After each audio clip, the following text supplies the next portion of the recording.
வணக்கம் ஃப்ரெண்ட்ஸ், நம்ம சேனலில் தினமும் 5 ஜிஎஸ் ஜென்ரல் ஸ்டடீஸ் டிஎன்பிசியில் இதுக்கு முன்னாடி கேட்ட 5 ஜிஎஸ் கேள்விகள் எடுத்து அனலைஸ் பண்ணி அதுக்கான புக் சோர்ஸ் இருந்தால் புக் சோர்ஸ் பார்ப்போம். அப்படி புக் சோர்ஸ் இருந்தாலும் இல்லைனாலும் டீட்டெயிலான எக்ஸ்ப்ளனேஷனோட 5 கேள்விகளை வாரத்திற்கு 5 நாள் திங்கள்லேருந்து வெள்ளி வரைக்கும் பார்த்துட்டு இருக்கோம். அதில் இன்றைக்கி 16வது நாள். இன்றைக்கான 5 கேள்விகளை பார்க்கலாம். வாங்க. ஃபர்ஸ்ட் கொஸ்டின் பாருங்கள்.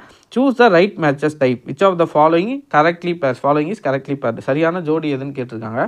ஃபஸ்ட்டு பாருங்கள், பிரம்ம சமாஜத்துக்கு என்ன கொடுத்துருக்காங்க? ராஜாராம் மோகன் ராய். ஆமாம், பிரம்ம சமாஜத்தை தொடங்கி வைக்கிறது யார்? ராஜாராம் மோகன் ராய். ஓகேங்களா, ராஜாராம் மோகன் ராய். இவர் பார்த்தோன்னா 1828 ஆகஸ்ட் 20 இந்த டேட்டில் கொல்கத்தாவில் ஒரு கோவிலை திறந்து வச்சுருப்பார். ஆனால் அந்த கோவிலில் எந்த ஒரு சிலையுமே இருக்காது.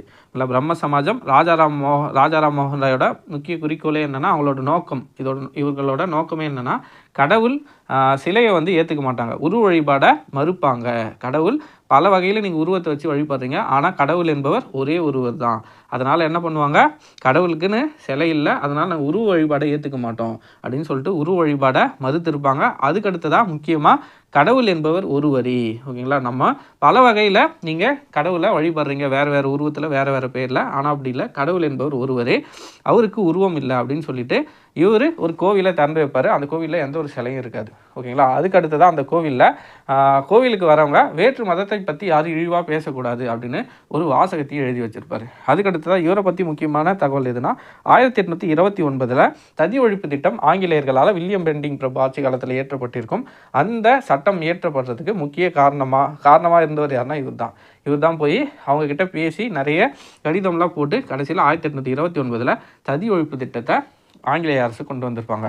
அந்த காலத்தில் எல்லாருக்கும் தெரிஞ்சிருக்கும், கணவன் இறந்துட்டா மனைவியும் நெருப்பு இதுவில் இறங்கிடணும். ஓகேங்களா, நெருப்பு குண்டத்தில் இறங்கி அவங்களோட உயிரை விட்டுடணும் அப்படி இருந்திருக்கும். அதை ஒழிக்கிறதுக்காக 1829 ஆங்கிலேய அரசால் சதி ஒழிப்பு திட்டம் கொண்டு வரப்பட்டது. அதில் முக்கிய பங்காற்றியவர்களில் குறிப்பிடத்தக்கவர் யாருன்னா ராஜாராம் மோகன் ராய். ஓகேங்களா, அதுக்கடுத்ததாக இவர் இறந்திருப்பார். இவருக்கு அடுத்து தேவேந்திரநாத் தாகூர், அதாவது ரவீந்திரநாத் தாகூரோட அப்பா இதுக்கு பொறுப்பேற்றிருப்பார். அதுக்கப்புறம் கேசவ சந்திர சென் ஒருத்தர் வந்திருப்பார். திரும்ப இந்த பிரம்ம சமாஜம் 2ஆக பிரிஞ்சிருக்கும். அதை பற்றிலாம் நம்ம பிரம்ம சமாஜம் டீட்டெயில்டாக பார்க்கும்போது பார்த்துக்கலாம். இப்போ அடுத்ததுக்கு போவோம். பிரார்த்தனா சமாஜை இங்கே என்ன கொடுத்துருக்காங்கன்னா ஹைராவதி கார்வே அப்படின்னு கொடுத்துருக்காங்க. இது தவறு. பிரார்த்தனை சமாஜை யார் உருவாக்குறதுன்னு பார்த்தோன்னா ஆத்மராங் பாண்டுரங் மகாராஷ்டிராவில் ஆத்மராங் பாண்டுரங் என்பவர் தான் பிரார்த்தனை சமாஜத்தை மகாராஷ்டிராவில் தொடங்கி வச்சிருப்பார். ஓகேங்களா, அதுக்கடுத்து தான் இதில் மேன்மை மிக்க 2 உறுப்பினர்கள் இருந்திருப்பாங்க. அவர்களில் மிக முக்கியமாக குறிப்பிடப்படுபவர் யாருன்னு பார்த்தோன்னா எம்ஜி ரானடே, மகாதேவ கோவிந்த ரானடே. இவர் மகாராஷ்டிரத்தில் நிறைய விஷயத்த பண்ணியிருப்பார். தக்கான கல்விக் கழகம், பூனே சர்வஜனிக் சபான்னு நிறைய விஷயத்த இவர் எடுத்து பண்ணியிருப்பார்.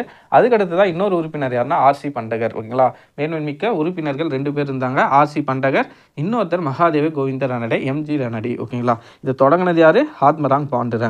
ஓகேங்களா, அடுத்ததாக யார் கொடுத்துருக்காங்க?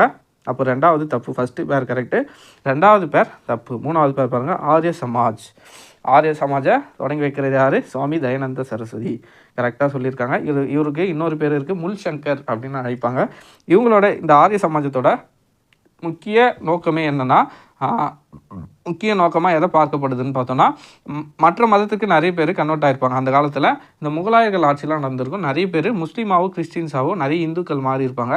அப்போ இவர் என்ன பண்ணுவார்னா, வேற்று மதத்துக்கு போனவங்கள திரும்ப இந்து மதத்துக்கே வர்றதுக்கு சுத்தி இயக்கம் அப்படின்னு ஒரு இயக்கத்தை ஆரம்பிச்சிருப்பார். அதாவது இந்துவாக மற்ற மதத்துக்கு மாறினவங்கள திரும்ப இந்துவாக மாற்றுவார். ஓகேங்களா, அதுதான் இவரோட முக்கிய குறிக்கோள். அதுக்கடுத்து தான் அவரால் தொடங்கப்பட்ட இயக்கம் சுத்தி இயக்கம். அப்புறம் இவர் சத்யார்த்த பிரகாஷ் அப்படின்னு ஒரு புத்தகத்தை எழுதியிருக்காரு. ஓகேங்களா, சத்யார்த்த பிரகாஷ் நல்லா ஞாபகம் வச்சுக்கோங்க. இவரை பற்றி தெரியும்னா, ஆரிய சமாஜத்தை தொடங்கி வச்சது தயானந்த சரஸ்வதி. சுத்தி இயக்கம் இவரால் தொடங்கப்பட்ட இயக்கம் சுத்தி இயக்கம். அதுக்கடுத்தா இவர் எழுதிய புக் எதுன்னு பார்த்தோன்னா சத்யார்த்த பிரகாஷ். ஓகேங்களா, அடுத்ததுக்கு போவோம். ராமகிருஷ்ணா மிஷன் சுவாமி விவேகானந்தா. இந்த ராமகிருஷ்ணா யாருன்னு பார்த்தோன்னா ராமகிருஷ்ண பரமஹம்சர். ஓகேங்களா, விவேகானந்தரோட குரு. இவர் கல்கத்தாவில் ஒரு காளி கோவிலில் ஒரு பூசாரியாக இருந்திருப்பார். இவரோட போதனைகளால் பெரிதும் ஈர்க்கப்பட்ட விவேகானந்தர் என்ன பண்ணியிருப்பார், அவரோட போதனைகள் நிறைய கேட்டு இவர் ஒரு பெரிய சீடராக மாறிட்டு இருப்பார். அவரோட முதன்மை சீடர்களில் குறிப்பிடத்தக்கவர் யாருன்னா சுவாமி விவேகானந்தா. ராமகிருஷ்ணரை பற்றி சொல்லணும்னா அவரோட புகழ்பெற்ற வாசகம் ஒன்று இருக்குது, ஜீவன் என்பதே சிவன் அப்படின்ற வாசகத்தை சொன்னது யாருன்னா ராமகிருஷ்ண பரமஹம்சர். ஓகேங்களா. அடுத்ததாக இவர் இறந்துருப்பார். ராமகிருஷ்ணர் இறந்ததுக்கப்புறம் சுவாமி விவேகானந்தா என்ன பண்ணியிருப்பார்னா ராமகிருஷ்ணா மிஷன் அப்படின்னு ஒன்று ஸ்டார்ட் பண்ணியிருப்பார்.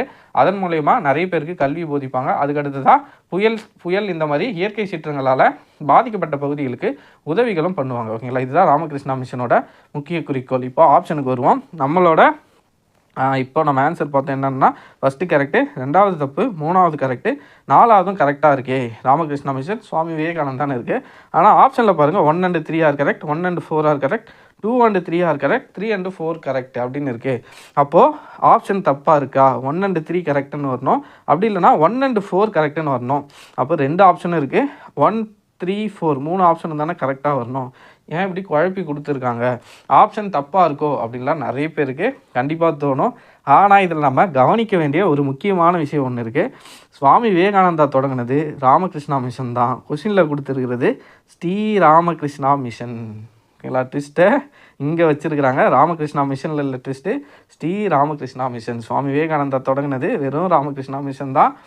இவங்க கொடுத்துருக்கிறது ஸ்ரீ ராமகிருஷ்ணா மிஷன். நம்ம பதட்டத்தில் என்ன பண்ணுவோம், என்ன கொஸ்டின் தப்பாக இருக்கோ ஆன்சர் தப்பாக இருக்கும்னு நினச்சி குழம்புவோம். ஆனால் சின்ன ட்விஸ்ட்டு ஸ்ரீ வச்சுட்ருக்காங்க. அப்போ ஆன்சர் என்னென்ன கரெக்டு, 4வது ஆப்ஷன் தப்பாகிடுச்சு.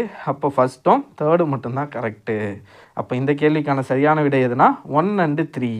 ஓகேங்களா. புரியுதுங்களா. இந்த மாதிரியும் கேள்விகள் ட்விஸ்ட்டோட நிறைய கேள்விகள் கேட்டிருக்காங்க. கொஸ்டினை நம்ம நல்லா படிக்கணும். நம்ம ராமகிருஷ்ணா மிஷனுக்கு சுவாமி விவேகானந்தா வருவாரேன்னு நம்ம கண்டிப்பாக அப்படி தான் நினைப்போம்.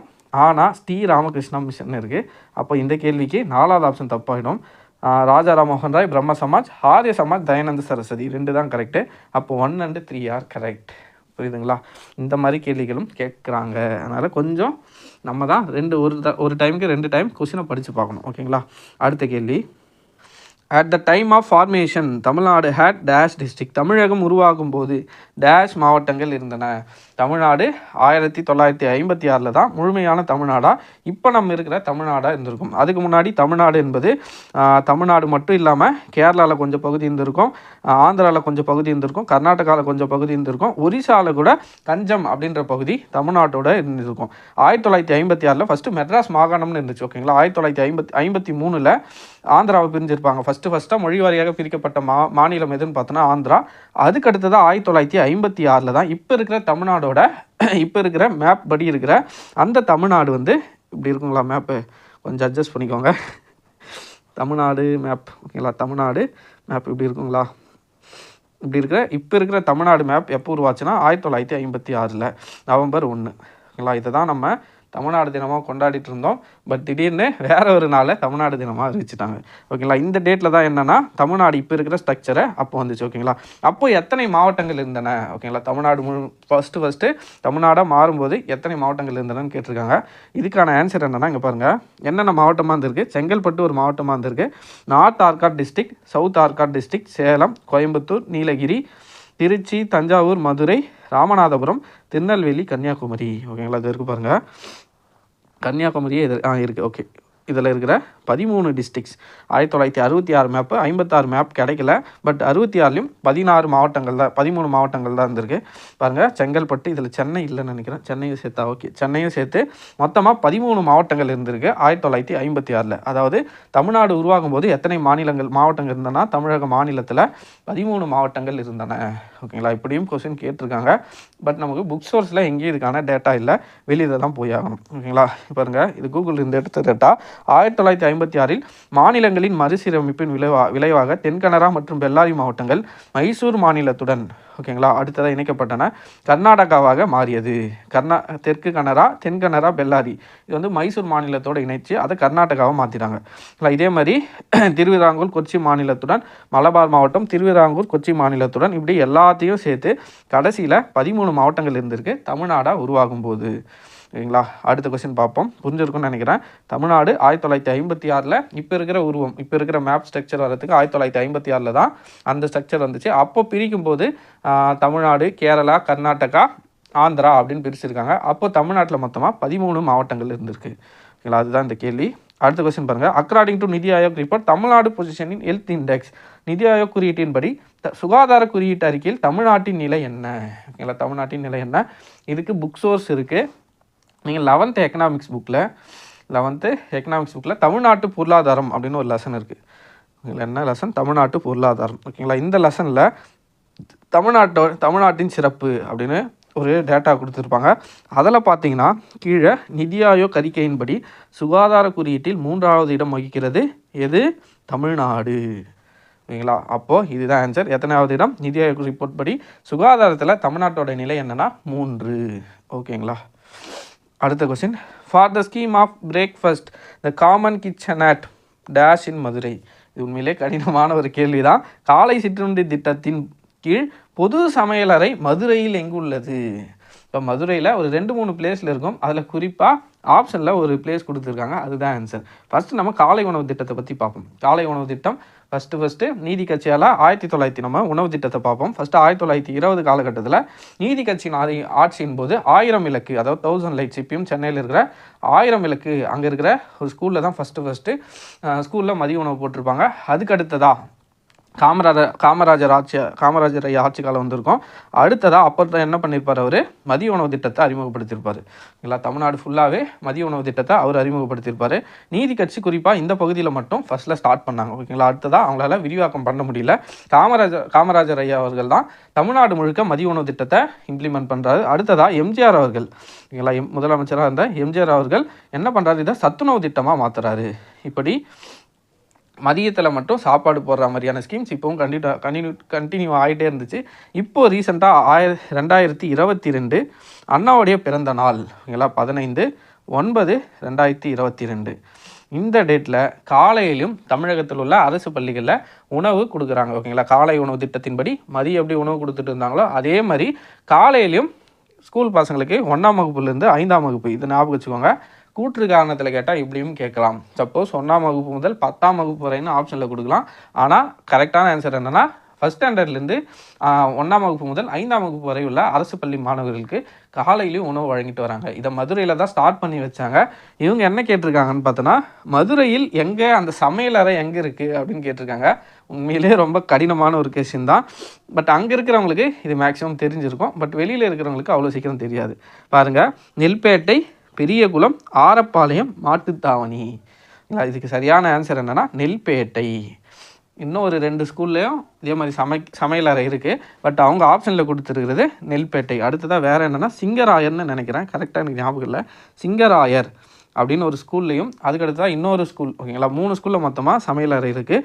அதில் நெல்பேட்டை தான் நம்ம ஆப்ஷனில் கொடுத்துருக்காங்க. ஓகேங்களா, காலை உணவு திட்டம் எப்போ ஸ்டார்ட் பண்ணாங்கன்னு கேட்கலாம். எப்போனா 15/9/2022. ஓகேங்களா. அடுத்த கேள்வி. Acharya Vinoba Bhave was one of the most prominent humanist and social reformer of modern India. He was born on. ஓகேங்களா, ஆச்சாரியா வினோபாவே நவீன இந்தியாவின் மிக முக்கியமான மனிதநேய மற்றும் சமூக சீர்திருத்தவாதிகளில் ஒருவர். அவர் பிறந்த நாள் நமக்கு ஆச்சாரியா வினோபாவேனா என்னென்னா தனிநபர் சத்தியாகிரகம் தான் ஞாபகம் வரும். 1940 அக்டோபர் 17 இந்த டேட் தான் எல்லாருக்கும் தெரியும். ஓகேங்களா, அப்போ தான் அவர் அந்த தனிநபர் சத்தியாகிரகத்தை ஆரம்பிச்சிருப்பார். ஆனால் இவங்க என்ன கேட்டிருக்காங்க பாருங்கள், அவரோட பிறந்த நாள் கேட்டிருக்காங்க.